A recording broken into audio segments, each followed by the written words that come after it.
Yes. So it'd be very hard to see. Blinking. It was hard to see through the waves, which kept buffeting. Is that like putting her up and down on the surface of the water? You want to see. Okay, so our animals might speak a little bit. I know this doesn't happen so much in the real ocean, but you never know. So we're going to have a stingray, and they're all going to talk a little bit. Okay, so let's read what we have so far. Sally the hammerhead shark struggled to swim through the thick blackened water, gooey oil sticking to the sides of her head. It was hard to see through the waves which kept buffeting her up and down on the surface of the water. Ah, she said, exhausted. I wish this storm would end already. Okay, so where do you think her friend Perry the stingray comes in? Yes? Maybe he's hiding in a cave nearby. Maybe he's hiding in a cave nearby, so is he going to like pop out and try to scare her, or is he just going to join her? Pop out. Okay, so pop out. Woo! Shouted a voice from behind her. Sally, I guess hammerhead sharks can't really jump, but flopped maybe? I don't know. What do you think a shark would do if it was very surprised? Jerked. Good word. Jerked upwards in utter surprise, utter shock maybe? I get it. Startled or? Yeah, upwards. Startled. To see what the strange noise was. So what would you describe this color as? Brownish. Brownish Sandy. with, yeah, sandy, that's a good way. I was like, it's not quite gray.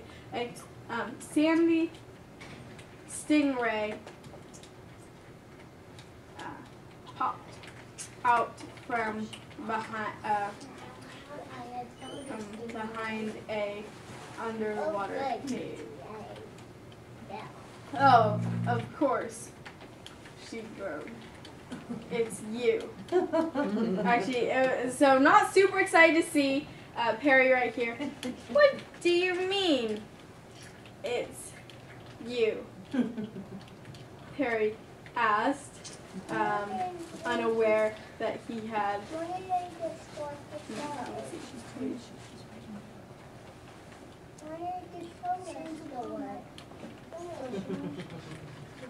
Okay, so here we go. What do you mean it's you? Perry asked jovially. Shouldn't you be glad to see me? So he's kind of joking a little bit. And we only have a little bit of time for a few more lines. So what should we write here? And we might not finish this entire story right now, but this is why I encourage you to think about how can you finish this on your own. So what's going to happen? Nick the blue shark, we have our kind of unfriendly shark. So he comes in, is he going to tease them? What is he going to do? Is he tease them? Maybe he's always startling. Perry or? Yeah, I mean, maybe that's why they weren't so glad to see him. Okay. You know? Yes, he wasn't so glad to see I her. would, except you do this 20 times every day. Sally said, matter of factly. Is that, factly? I'm not sure if that's a word. Oh, well, I'll check out it. Actually, maybe it is. I think it is. Adverb, yep. Okay, great. Yep. Perry said that was good. Well, I suppose I might tone it down a bit. But then I wouldn't have the joy of seeing you shriek like that. It's kind of hard to believe a hammerhead shark would be so startled. Shrieking. The fun part of the story is a shrieking hammerhead. Yeah. Okay, so maybe, so they're talking and they're going along in the ocean, and maybe Nick isn't so happy that they're making this noise. Quiet it down over there, shouted a grumpy bear. Sally turned to see where the grumpy noise was coming from, and she was not at all surprised to see Nick the blue shark. He was always scolding them for making too much noise. Okay, so how do you think maybe they can reconcile, or how can they be friends with Nick? So he's not happy they're making so much noise. So how do you think they can maybe be friends with Nick? They can maybe get him to be less grumpy. Yes? Be nice.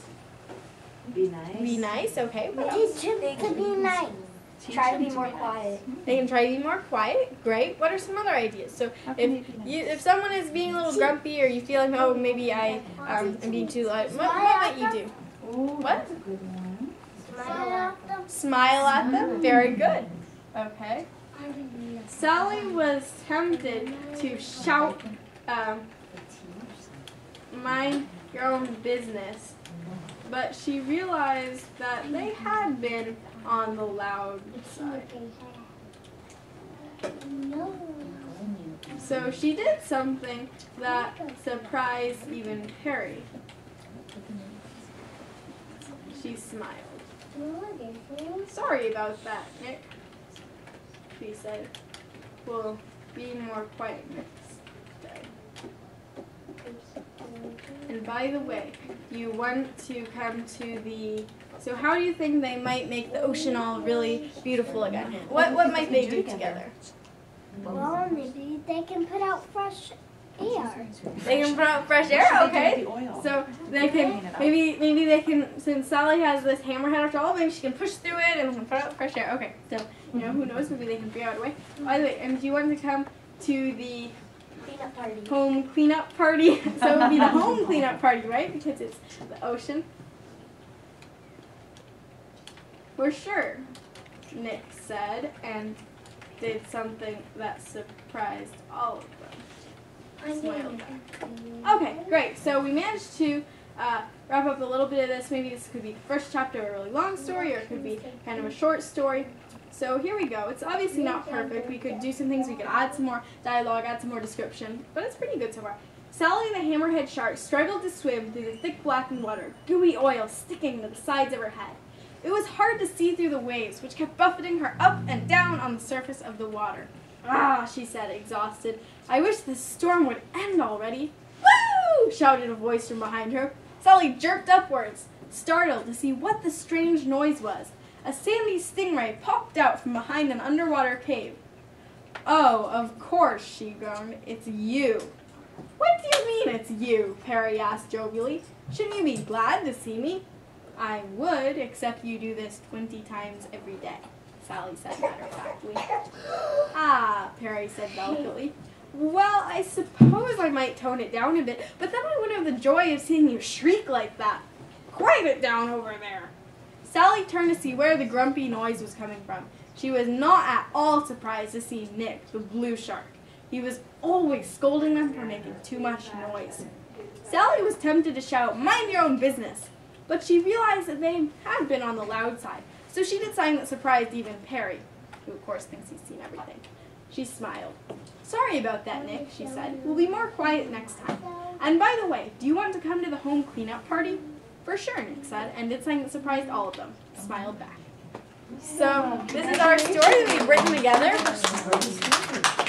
And the amazing thing about this is that this is all your story. This is not a story that I've come up with. This is a story that you've come up with by deciding, hey, which characters should we have? What are we going to name them? Where do they live? What will they do? Who is the problem, or what is the problem, and how do they solve it? And adding all the descriptive details. So this is your story as well as mine. And that's the great thing about writing, is that you can use it with other people. You can tell stories that you think of in your head, that you come up with, about sharks and oceans, or about yourself. You can write poems.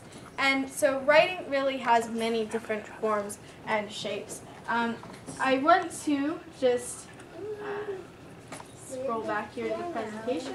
So now that we know that we can really write about pretty much anything, whether we know a whole lot about it or we like it, or whether it's in our imagination, something we come up with, you can really write about anything. So, what's your story? If you have any questions or answers, if you have any questions, I should say, you can always ask me, but Adriana is going to play one last song. Oh, I know? Oh. She's a little surprised. Would you like to play one more song, Adriana? I can play something.